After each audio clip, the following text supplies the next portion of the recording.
देश के केंद्रीय चुनाव आयोग की स्वतंत्र व्यवस्था को लेकर लंबे समयों से कानूनी लड़ाई लड़ने वाले अश्विनी उपाध्याय जी हमारे साथ जुड़े हैं, क्योंकि आज इसको लेकर सुप्रीम कोर्ट में एक अहम सुनवाई हुई। क्या कुछ हुआ, हम सीधे उनसे बात करते हैं।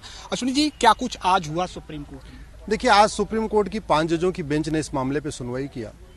हमारा ये कहना है कि चुनाव आयोग अभी स्वतंत्रता पूर्वक काम नहीं कर पा रहा है, उसको फुल ऑटोनॉमी नहीं है। चुनाव आयोग की ड्यूटी बड़ी इंपॉर्टेंट है।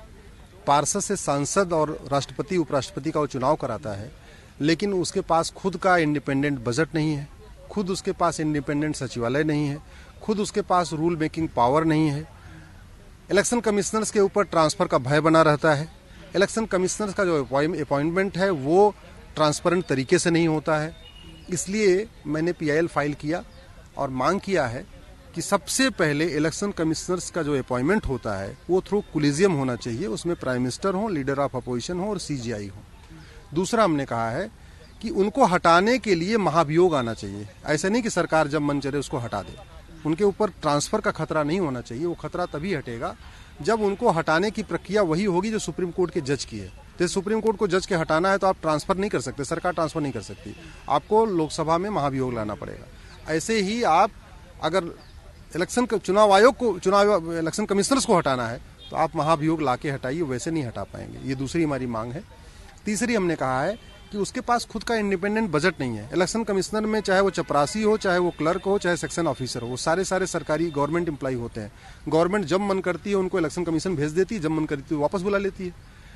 सुप्रीम कोर्ट के पास अपना इंडिपेंडेंट सेक्रेटेरिएट है, लोकसभा के पास अपना इंडिपेंडेंट सचिवालय है, राज्यसभा के पास इंडिपेंडेंट सचिवालय है, लेकिन जो पूरे देश में चुनाव कराता है उसके पास कोई इंडिपेंडेंट सचिवालय नहीं है। तो उसके पास इंडिपेंडेंट सचिवालय हो, उसको अपने एम्प्लॉइज को अपॉइंटमेंट करने की पावर हो, तो उससे उसको जो है अपनी एक उसकी ऑटोनॉमी अलग रहेगी। इलेक्शन कमीशन के पास इंडिपेंडेंट बजट नहीं है। सुप्रीम कोर्ट का बजट इंडिपेंडेंट है, लोकसभा सचिवालय का इंडिपेंडेंट बजट है, राज्यसभा का इंडिपेंडेंट बजट है, लेकिन इलेक्शन कमीशन का इंडिपेंडेंट बजट नहीं। तो उसको 1000-2000 रुपए के लिए बार बार सरकार की तरफ देखना पड़ता है, भी पैसा लाओ तब हम ये काम करेंगे। और जो सबसे इंपॉर्टेंट है, rule making power. Supreme court में सुनवाई कैसे होगी, पूरा सुप्रीम कोर्ट कैसे काम करेगा, उसके लिए कानून सरकार नहीं बनाती, सुप्रीम कोर्ट खुद ही बनाती है।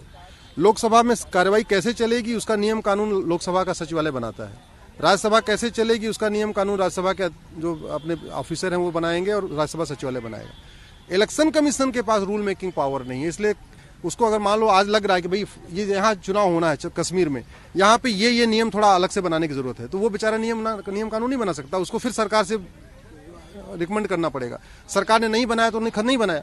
इसलिए मैं कह रहा हूं, जब उसकी ड्यूटी है फ्री एंड फेयर इलेक्शन कराना, उसकी ड्यूटी है कंप्लीट इंडिपेंडेंट इलेक्शन कराना, तो उसको खुद भी इंडिपेंडेंस होनी चाहिए, उसका बजट इंडिपेंडेंट होना चाहिए, उसका सचिवालय इंडिपेंडेंट होना चाहिए, उसके पास रूल मेकिंग पावर होनी चाहिए, उसके ऊपर ट्रांसफर का खतरा नहीं होना चाहिए, तब तो वो खुद इंडिपेंडेंट हो काम करे। जो ट्रांसपेरेंसी के साथ साथ एक इंडिपेंडेंट पावर भी होना चाहिए। सर, अगली नवंबर में तिथि कब निर्धारित की गई? 4 हफ्ते के अंदर सरकार को जवाब देना है।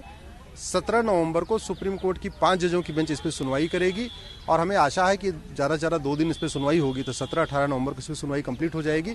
हमें पूरा भरोसा है कि जो हमारी 5 मांगे हैं, इस मांगों को अगर सुप्रीम कोर्ट ने डायरेक्शन पास कर दिया तो इस देश में इलेक्शन कमीशन का रोल बहुत चेंज हो जाएगा। इलेक्शन बहुत ट्रांसपेरेंट तरीके से होगा, बहुत फेयर तरीके से होगा। अभी लोग गुंडे बदमाश को टिकट देते हैं, लेकिन इलेक्शन कमीशन देखता रहता है, कुछ नहीं कर पाता। लोग टिकट बेचते हैं, इलेक्शन कमीशन देखता रहता है, कुछ नहीं कर पाता। पार्टी अध्यक्ष लगातार बनते जा रहे हैं, वही आदमी 8 बार 9 बार बन रहे हैं, इलेक्शन कमीशन कुछ नहीं कर पाता। सजा याफ्ता लोग, लालू चौटाला जैसे लोग पार्टी अध्यक्ष बने हुए हैं, इलेक्शन कमीशन कुछ नहीं कर पा रहा है। तो मुझे लगता है जब उसके पास रूल मेकिंग पावर आएगी तो राजनीति का अपराधीकरण भी कम होगा, अच्छे लोगों को मौका मिलेगा और गुंडे बदमाश राजनीति से बाहर होंगे। बहुत शुक्रिया सर हमारे साथ बातचीत के लिए। देखना होगा कि माननीय सर्वोच्च न्यायालय का क्या कुछ इस पर दिशा निर्देश होता है। कैमरा पर्सन रोहित के साथ भारत समाचार के लिए निशांत चतुर्वेदी, दिल्ली।